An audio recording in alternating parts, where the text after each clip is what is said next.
It is my great pleasure to introduce now our speaker, Dorothy Latta, who has been an active member of the Unitarian Universalist Fellowship of Plattsburgh for over 30 years. Dorothy has been involved in a variety of roles in the congregation. She enjoys doing worship services and is a commissioned lay minister. I think many of you may remember that Dorothy was a guest speaker during the earlier part of the COVID pandemic. She was the speaker during a Zoom service, and although there were unresolvable technological issues with Zoom that day, she maintained her cool and continued her presentation simply by voice. That ability to maintain calm in the storm is an impressive resource and so necessary during these difficult times. Dorothy will now speak to us about the space between the logs.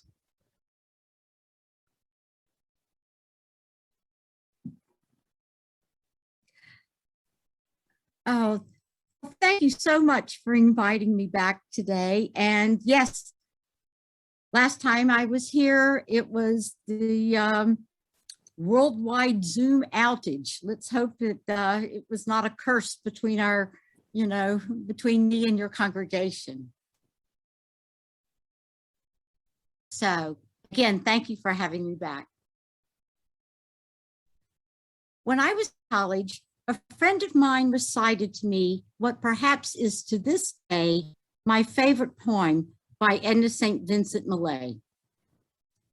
My candle burns at both ends, it will not last the night, but ah, my foes, and oh, my friends, it gives a lovely light.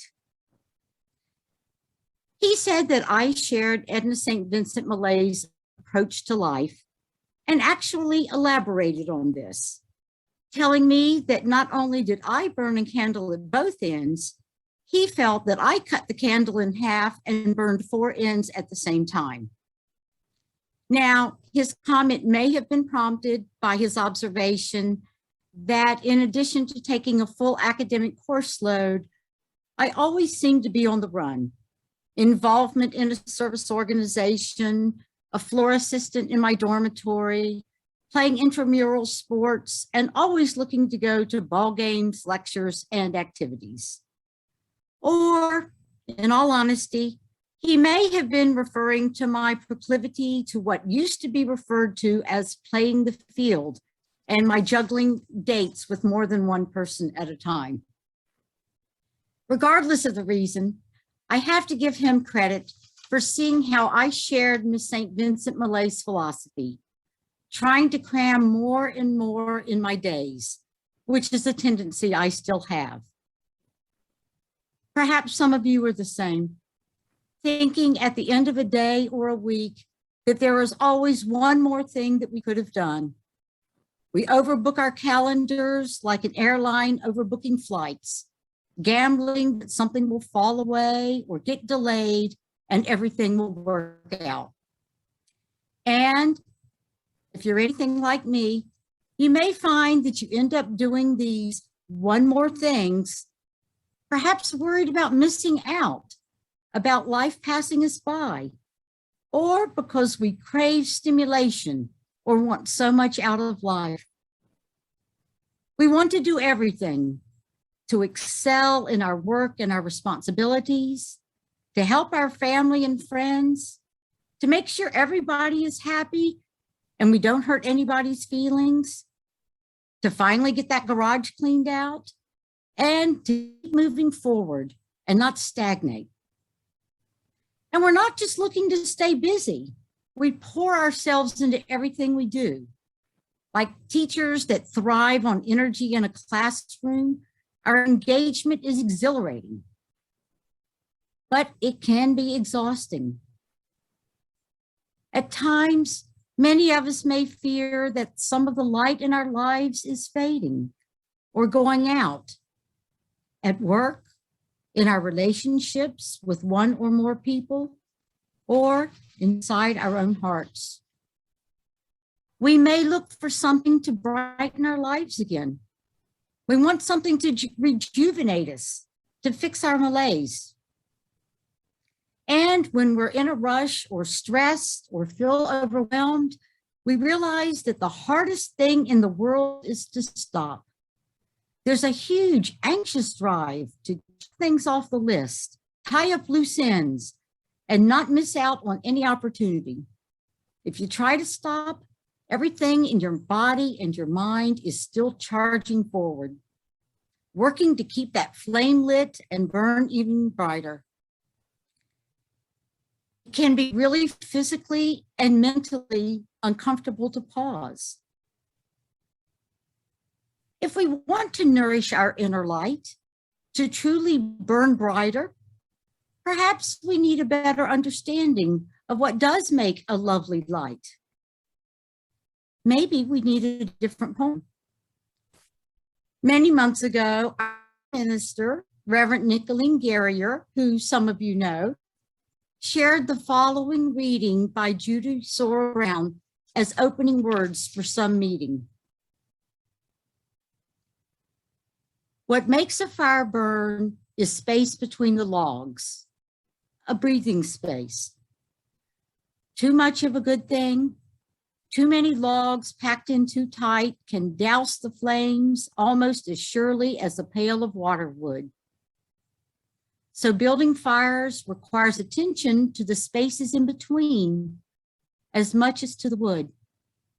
When we are able to build open spaces in the same way that we have learned to pile on the logs, then we can come to see how it is fuel and the absence of fuel together that make fire possible. We only need to lay a log lightly from time to time. A fire grows simply because the space is there, with openings in which the flame that knows just how it wants to burn can find its way. I love this poem. Perhaps because of wherever I may have been at my own mind at the time, and in all honesty, I have no recollection of what that might have been. These words resonated with me, and the phrase, the space between the logs, stuck in my mind. And in the following days after hearing these words, I found this phrase sporadically, but somewhat frequently popping up in my thoughts. And the message still resonates with me. Now, on the surface, I guess this poem could be read as a recipe, a simple, straightforward set of directions for building a fire. But, I don't bring it up this morning because we've gathered to develop our camping skills. As I mentioned before, in my personal life, I am a person with a long history of taking on more than I should, even though there is plenty to keep me burning. My tendency is to keep piling on fuel without waiting to see if my fire actually needs it to flourish. So this is an aspect of my own personality that I recognize and acknowledge, but I've also come to realize that this behavior is not ideal and perhaps not all that healthy. For me, there are at least two perspectives. The first is piling on too many logs, so tightly that the flame inside me begins to wane and even smolder at times. There's a feeling of desperation for some space. And a second perspective is the worry about letting go of the need to do. What would my life be like if I didn't have that fire that fuels my passions, my beliefs, and all these doings? But rather than only find myself in terms of the busyness of my thoughts or my daily activities, I need to respect the wisdom of allowing myself some space between the logs. This month, one of the themes for your congregation is relationship. To take this message of Judy Sorrell Brown further, it is one that I can bring not only to the relationship I have with my personal self, but also a philosophy I want to embrace in my relationship with others. One of the hardest things to give in a relationship is space, but it is important. I tell myself, don't feel guilty. honor your own need for space, and honor the need of others for personal space. Sometimes we feel guilty for this. Even the request, "I need some space," may be interpreted as a pushing away, a rejection of another person, or being selfish. But it's not. It's an opening. It is through making space that we find our way. I am inspired and influenced by these words of Richard Wagamese. Sometimes people just need to talk. They need to be heard. They need the validation of my time, my silence, my unspoken compassion. They don't need advice, sympathy, or counseling. They need to hear the sound of their own voices speaking their own truths, articulating their own feelings, as those may be at a particular moment. Then, when they're finished, they simply need a nod of the head, a pat on the shoulder, or a hug. Weaving these words with the message of Judy Soren Brown, I realized that people don't need me to provide fuel. They need me to be with them, to create and share space. And I have found that even during the pandemic, this can be done. A phone call with my attention on listening rather than giving advice or comments can be very powerful. And what about considerations of this concept of space in our congregational life with each other? In my congregation and in yours, we include in our worship services a time for people to express personal sorrows or grief, also time for readings or meditations with words of comfort, or sermons with a message of hope. I have long embraced the words of the Reverend Erica Hewitt, who made me aware that every Sunday morning, there is a person whose heart is breaking, and there needs to be consideration in every worship service for this person. And I have come to appreciate that this person isn't around just on Sunday mornings. They are all around us. And their broken hearts may not benefit from additional fuel or words that are intended to provide comfort. Their need may be acknowledged by intentional periods of silence or quiet meditation. We serve their needs by supplying space, not fuel.